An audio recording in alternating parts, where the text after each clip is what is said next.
Haleluya, puji Tuhan. Shalom, selamat hari Minggu saya sampaikan kepada ibu, bapak, saudara semua yang hari ini, hari Minggu ini sedang berada di rumah masing-masing untuk mengikuti ibadah bersama-sama. Dan hari ini kita akan mendengarkan renungan secara langsung ya, melalui live streaming.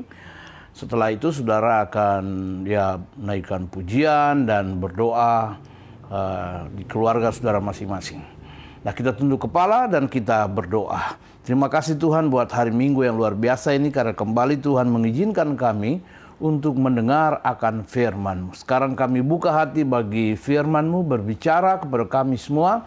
Sebab langit dan bumi akan lenyap, tapi firman-Mu kekal selama-lamanya. Karena itu biarlah perkara yang kekal itulah yang diwartakan berulang-ulang kali bagi kami semua, supaya kami terus dituntun Tuhan, diajar, dinasihati, ditegur, bahkan diberkati Tuhan lewat firman-Mu.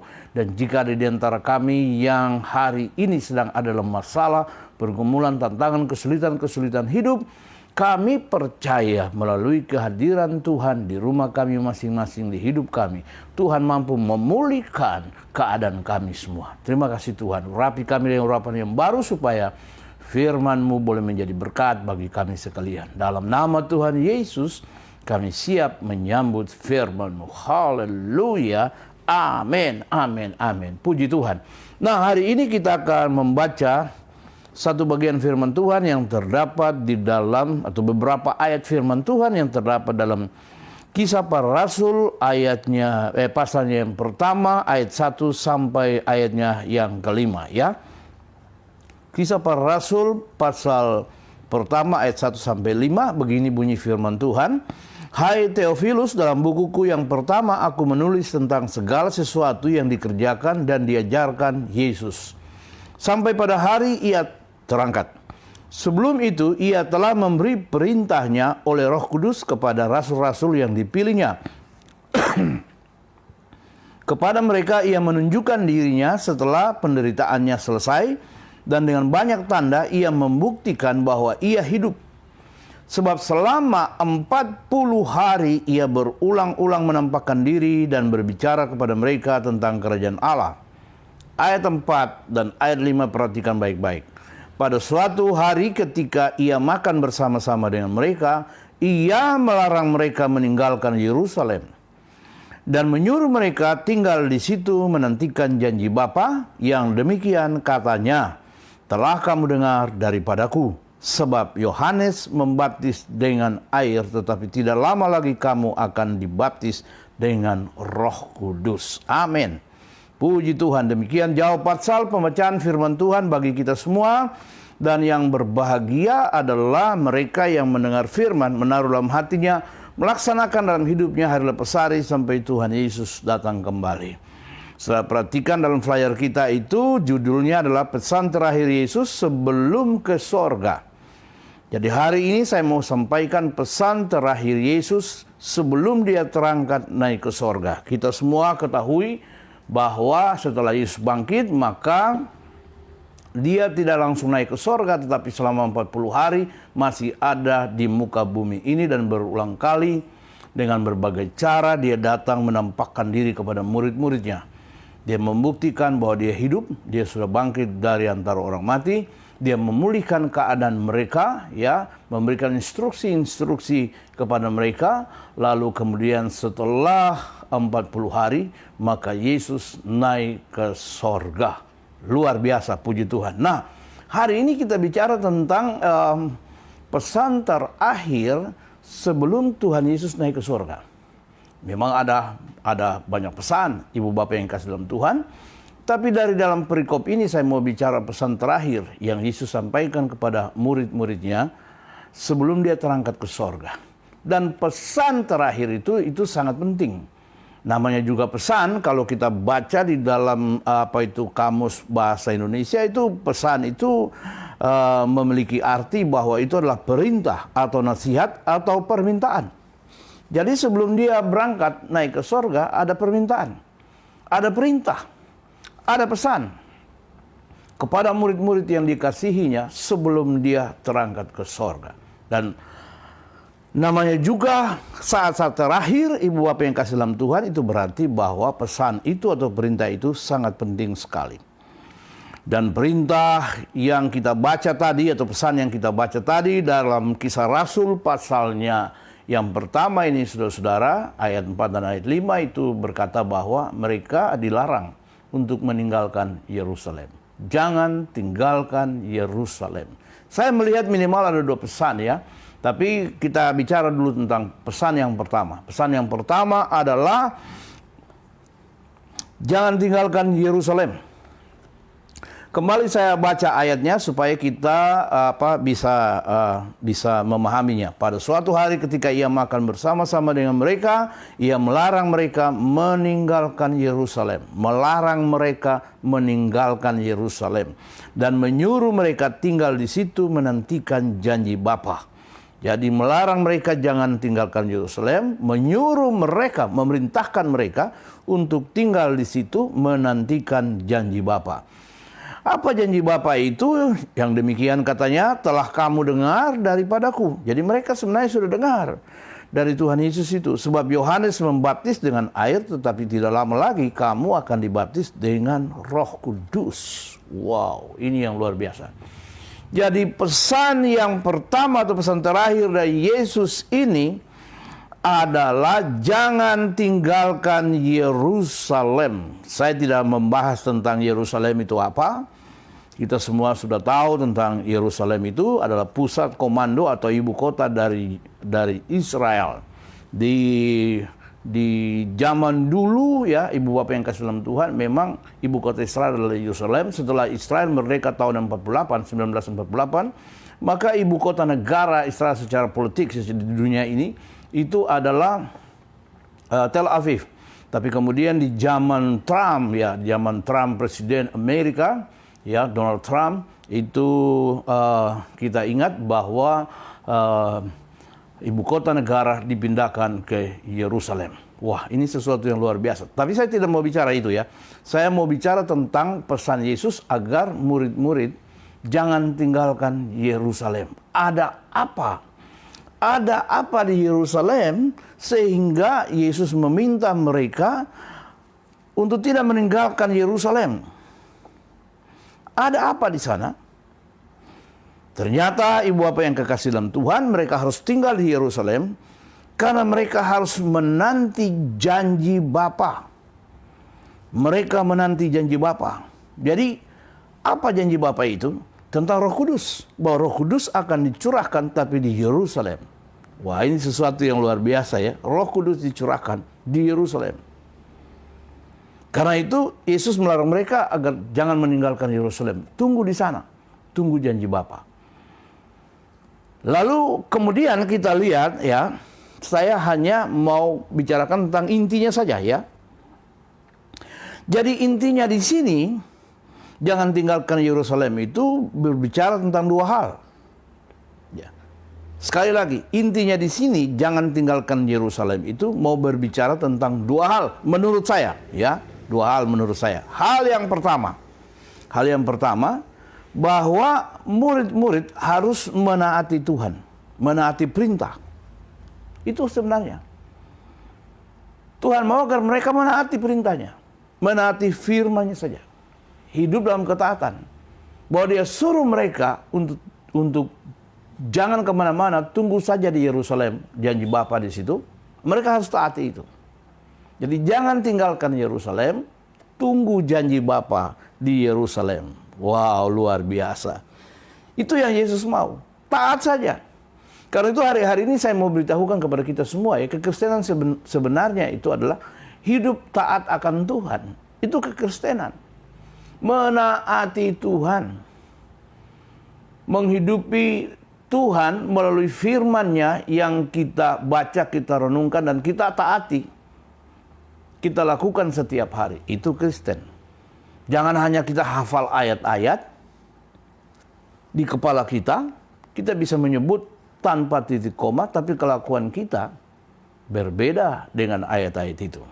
Karena itu intinya adalah ketaatan. Dan firman Tuhan berkata begini, dengar baik-baik ya.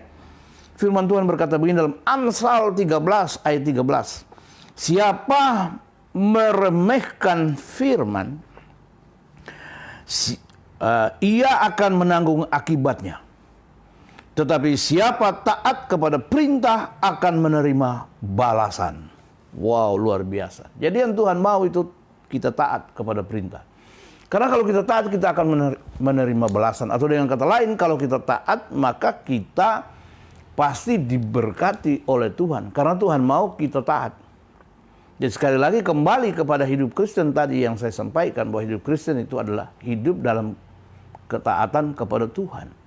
Taat akan perintahnya. Dalam hal ini kita pegang firman dan kita harus hidup sesuai dengan firman atau kita menaati firman itu. Kalau kita hidup dalam ketaatan, maka sudah pasti kita pasti diberkati. Dan Yesus selama ada dalam dunia ini, dia telah memberikan contoh dan teladan bagaimana dia hidup dalam ketaatan. Dan ketaatan sebenarnya membawa keselamatan. Ketaatan itu adalah jalan untuk dipromosikan oleh Tuhan. Atau dengan kata lain, itu adalah cara Allah untuk memberkati kita. Dalam Filipi pasalnya yang kedua, kalau kita baca mulai ayat 5 dan selanjutnya itu, Paulus berkata begini, hendaklah kamu dalam hidupmu bersama menaruh pikiran dan perasaan yang terdapat juga dalam Kristus Yesus. Yang walaupun dalam rupa Allah tidak menganggap kesetaraannya dengan Allah itu sebagai hal yang harus dipertahankan. Tapi ia telah mengosongkan diri, mengambil rupa seorang hamba, dan dalam keadaan sebagai manusia dia telah taat sampai mati, bahkan mati di kayu salib. Itu sebabnya Allah sangat meninggikan dia dan mengaruniakan kepadanya nama di atas segala nama, supaya dalam nama Yesus bertekuk lutut semua yang ada di bumi, di bawah bumi, dan semua lidah mengaku bahwa Yesus Kristus adalah Tuhan bagi kemuliaan Allah Bapa. Wow, dia telah memberikan keteladanan yang luar biasa itu. Dan karena itu kalau kita taat akan perintah, kita pasti selamat. Kita pasti diberkati. Kita baca dalam Alkitab ada banyak contoh tentang orang-orang yang taat dan mereka diselamatkan oleh Tuhan. Contohnya misalnya Nuh, ya Tuhan perintahkan dia untuk membangun bahtera, dan Nuh dan keluarganya semua diselamatkan oleh Tuhan karena ketaatannya. Selama 120 tahun ya banyak orang ngeledek dia atau menghina dia, mencemooh dia dan berkata bahwa ini orang gila, membuat kapal atau bahtera di atas gunung. Tapi dia tidak peduli. Selama 120 tahun itu bahtera itu menjadi mimbar khotbahnya kepada orang-orang yang menghina dia.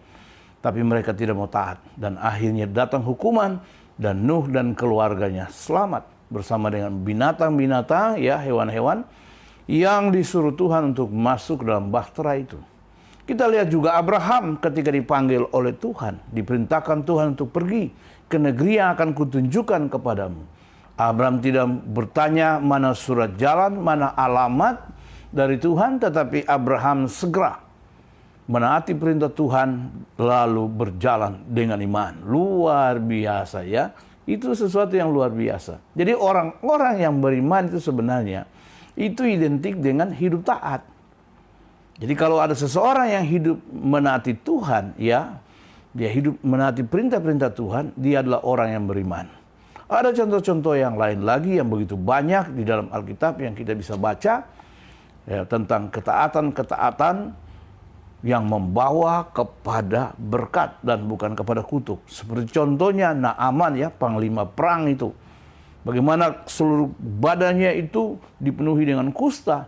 Dan ketika disuruh untuk mencelupkan dirinya di Sungai Yordan ya selama 7 kali, awalnya dia tidak mau, tapi setelah menerima nasihat bahwa tidak ada salahnya mencelupkan diri di Sungai Yordan ini, dan dia melakukannya selama 7 kali, dia mengikuti perintah itu, maka hari itu juga kustanya menjadi sembuh.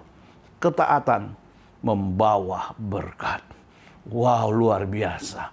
Kalau kita kembali dan membuka kepada Injil dalam Perjanjian Baru, maka kita menjumpai dalam Lukas 45 itu ayat 1 sampai 11 berbicara tentang penjala ikan menjadi penjala manusia.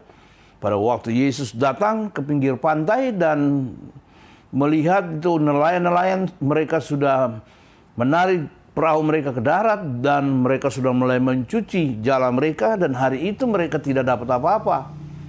Seekor pun mereka tidak dapat, tapi Yesus menyuruh menolakkan perahu, salah satu perahu, dan kemudian dia mengajar orang banyak itu dari atas perahu, menyampaikan firman Tuhan kepada mereka sekalian, dan sesuatu yang dahsyat luar biasa, karena setelah Yesus selesai mengajar mereka, dia berkata, sekarang bertolaklah lebih dalam dan tebarkanlah jalamu sebelah kanan perahu. Dan apa yang terjadi, ibu bapak yang kasih dalam Tuhan? Simon berkata, semalam-malaman kami telah melakukannya dan kami tidak menangkap apa-apa. Tapi karena engkau yang memerintahkannya. Dahsyat saudara-saudara ya. Karena engkau yang memerintahkannya. Perintah Tuhan harus direspon. Perintah Tuhan itu adalah iman. Perintah Tuhan itu adalah kehendaknya bagi kita untuk kita hidupi, untuk kita lakukan, kita taati dalam hidup ini. Orang yang taat pasti diberkati Tuhan. Dan ketika mereka melakukan, Alkitab berkata, wow, mereka menangkap banyak ikan. Itu sesuatu yang luar biasa. Mereka diberkati oleh Tuhan. Ini kebenaran yang harus kita taati. Kita harus taat kepada perintah Tuhan. Tuhan memerintahkan apa bagi kita? Bagaimana dengan situasi kita hari-hari ini? Apa yang Tuhan mau bagi kita hari ini? Yang Tuhan mau adalah kita hidupi perintah-perintahnya. Itu yang penting. Jangan hanya menghafal ayat-ayat. Sekali lagi, jangan hanya menghafal ayat-ayat. Jangan hanya berdebat tentang ayat-ayat firman Tuhan. Tapi hidupi ayat-ayat itu, hidupi perintah-perintah itu. Karena perintah-perintah itu akan merubah keadaan kita dan memperbaharui hidup kita dari hari ke hari, bahkan menuntun kita ke jalan yang benar. Mazmur 119 ayat 105 berkata, firman-Mu adalah pelita bagi kakiku dan terang bagi jalan hidupku. Mau menaati Tuhan atau menaati siapa? Saya ajak kita semua untuk menaati Tuhan. Tuhan mau kita taat kepada Dia. Yang kedua, ibu bapak yang kasih dalam Tuhan ya, pemahaman yang kedua di sini, kita harus bergantung sepenuhnya kepada Tuhan. Itu yang kedua. Jadi jangan tinggalkan Yerusalem ini seruan agar mereka menaati perintah Tuhan. Jadi intinya taat kepada perintah. Tapi hal yang kedua, Tuhan mau agar kita bergantung sepenuhnya kepada Tuhan. Itu yang Tuhan mau. Karena ketika mereka menanti di Yerusalem itu, mereka menanti janji Bapa, mereka menanti Roh Kudus untuk dicurahkan. Luar biasa ya. Karena itu Tuhan mau agar mereka tunggu di sana. Tidak peduli berapa hari. 1 hari, 2 hari, 3 hari, tidak peduli itu. Tapi yang jelas bahwa pada hari ke-10 atau hari ke-50 setelah Yesus bangkit dari antara orang mati, janji itu digenapi. Mereka dipenuhi oleh Roh Kudus. Karena Tuhan mau setiap orang percaya diperlengkapi dengan kuasa dari tempat yang maha tinggi. Kita tidak dapat melaksanakan tugas tanpa kuasa dari tempat yang maha tinggi. Tuhan mau kita dilengkapi dengan kuasa dari tempat yang maha tinggi. Karena itu, ibu bapak yang kasih dalam Tuhan, kita harus bergantung sepenuhnya kepada Tuhan. Sakaria pasalnya yang keempat ayat 6 berkata, bukan oleh kuat dan gagahku, melainkan oleh Roh Tuhan. Jadi kita tidak dapat berbuat apa-apa tanpa kuasa Tuhan, tanpa bergantung kepada Tuhan. Jadi intinya itu hari ini adalah bahwa kita harus bergantung kepada Tuhan. Bukan bergantung kepada kekuatan kita, kepintaran kita, kepada harta kita, pangkat dan jabatan, tapi kepada Tuhan. Karena Alkitab berkata dalam Yeremia pasalnya yang ke-17 ayat 5, terkutuklah orang yang mengandalkan kekuatannya sendiri. Tapi ayatnya yang ke-7 berkata, diberkatilah orang yang mengandalkan Tuhan. Nah inilah pesan yang pertama yang saya rekam, yang saya coba sampaikan kepada ibu bapak semua sebelum Yesus terangkat naik ke surga. Dan pesan yang lain atau pesan yang kedua adalah dalam Matius pasal 28. Matius pasal 28 itu yang kita sebut amanat agung. Dalam ayatnya yang ke-18 berkata, segala kuasa di sorga dan di bumi sudah diberikan kepadaku. Karena itu aku memberikan perintah kepada kamu. Pergilah ke seluruh dunia, beritakan Injil kepada segala bangsa. Baptislah mereka dalam nama Bapa, Anak, dan Roh Kudus. Ajarlah mereka melakukan segala yang kuperintahkan kepadamu. Dan ayat 20 berkata, ketahuilah, aku menyertai engkau senantiasa sampai kesudahan alam. Itu pesan yang kedua yang tidak bisa tidak kita harus lakukan. Mengapa kita harus memberitakan Injil? Apa itu Injil? Dalam masa-masa yang akan datang saya akan jelaskan kepada saudara, tetapi secara singkat saya mau kasih tahu kepada saudara bahwa Injil itu berasal dari kata evangelium, yang artinya kabar baik yang menyelamatkan. Berita baik tentang Yesus Kristus yang lahir, mati, bangkit, naik ke sorga dan akan datang kembali. Kabar baik tentang keselamatan. Nah, kabar baik tentang keselamatan ini kita harus sampaikan kepada semua orang. Karena Allah menghendaki agar semua orang selamat. Sekali lagi saya sampaikan kepada ibu bapak semua, Tuhan menghendaki agar semua manusia di muka bumi ini selamat. Dia tidak mau kita binasa. Kasihnya begitu besar, dahsyat dan luar biasa, sehingga ia telah mengaruniakan anak yang tunggal Yesus Kristus, supaya barang siapa yang percaya kepadanya tidak binasa, melainkan memperoleh hidup yang kekal. Jadi Allah menghendaki semua orang selamat. Sebab itu sebelum dia naik ke sorga, dia memberikan perintah. Pesan yang sangat penting, beritakan Injil. Beritakan Injil kepada semua orang. Karena Injil itu adalah kabar baik yang menyelamatkan semua manusia. Jangan berita hoax yang sudah beritakan. Jangan berita-berita yang hanya mengadu domba, memecah belah bangsa ini. Jangan hanya berita-berita yang mengumpat orang, membongkar-bongkar dosa orang dan lain-lain. Sementara kita membongkar dosa orang, dosa kita sendiri sebenarnya banyak. Dan orang juga bisa bongkar dosa kita. Dan kita tidak ada pada ranah itu. Kita ada pada ranah di mana harus menaati pesan Tuhan. Dan pesan itu adalah beritakan kabar baik kepada semua orang. Karena Allah menghendaki semua orang selamat. Dalam 2 Petrus pasal 3 ayat 9 berkata, Allah tidak lalai menepati janjinya, tapi dia sabar terhadap kamu. Karena dia tidak menghendaki semua orang binasa, tapi dia mau agar setiap orang kembali bertobat supaya diselamatkan. Allah tidak berencana untuk menghukum kita semua. Yang Allah berencana adalah menghukum setan dan antek-anteknya. Tapi Allah merencanakan keselamatan bagi kita semua. Dan keselamatan itu ada di dalam Yesus Kristus, Tuhan dan Juru Selamat. Inilah pesan terakhir sebelum Yesus naik ke sorga. Jangan tinggalkan Yerusalem. Yang kedua, beritakan Injil. Semua orang harus selamat. Tuhan Yesus memberkati saudara semua. Amin. Mari kita tunduk kepala dan kita berdoa.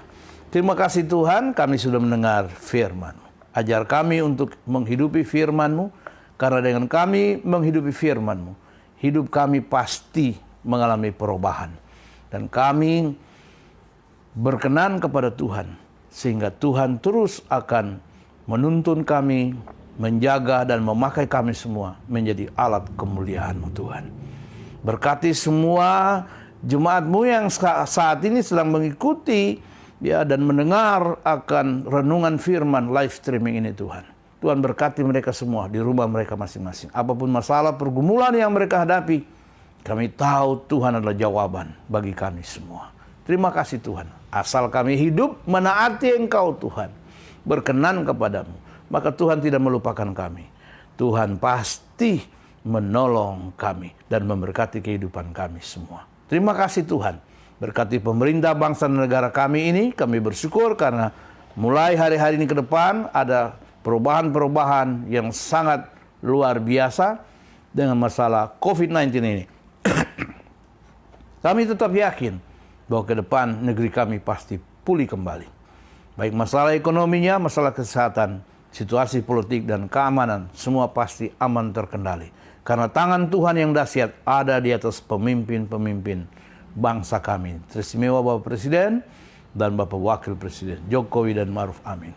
Terima kasih Tuhan. Berkati para medis yang masih terus berjuang. Tuhan tolong mereka dan lindungi mereka supaya mereka dapat membantu banyak orang untuk hidup sehat Tuhan. Berkati gereja-gerejamu dan berkati seluruh masyarakat Republik Indonesia ini. Dari Sabang sampai Merauke. Terima kasih Tuhan. Kami bersyukur dan mari Tuhan turunkan berkat-Mu bagi kami semua. Angkat tangan saudara dua-dua, siap terima berkat Tuhan hari ini. Kasih karunia dan damai sejahtera yang melimpah-limpah dari Bapa kita di surga, rahmat dan anugerah dari Tuhan Yesus Kristus, serta persekutuan kuasa Roh Kudus, biarlah memimpin, menyertai saudara semua.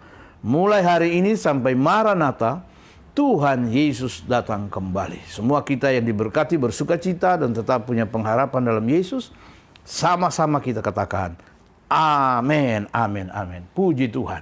Sampai jumpa, Tuhan Yesus memberkati saudara semua.